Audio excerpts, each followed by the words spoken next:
السلام عليكم. اسمي سارة الحبيل وسويت الفاينل يير بروجكت as seen PLC automatic car parking system. Okay, so the idea of the project is to run the project with a very small PLC, which is a compact PLC, which has a limited number of inputs and outputs, which are 8 and 8. Okay, so I'm going to show you the operation of the project.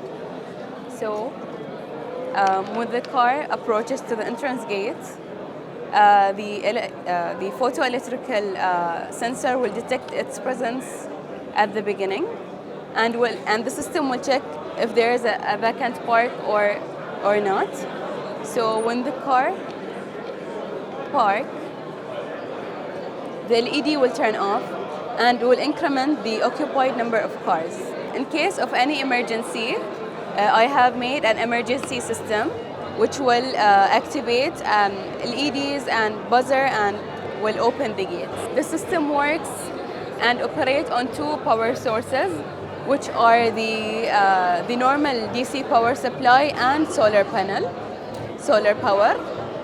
This is the PLC used to operate this system.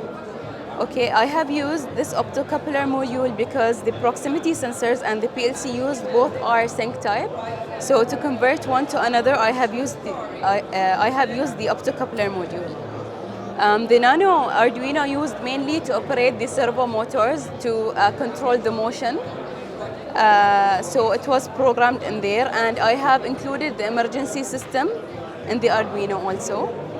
And this electromechanical relay module is used to connect the servo motors along with the PLC. This module here consists of two DC step-down converters and three DC step-up converters, which is used to convert the power from the solar panel to operate the system with 24 volts.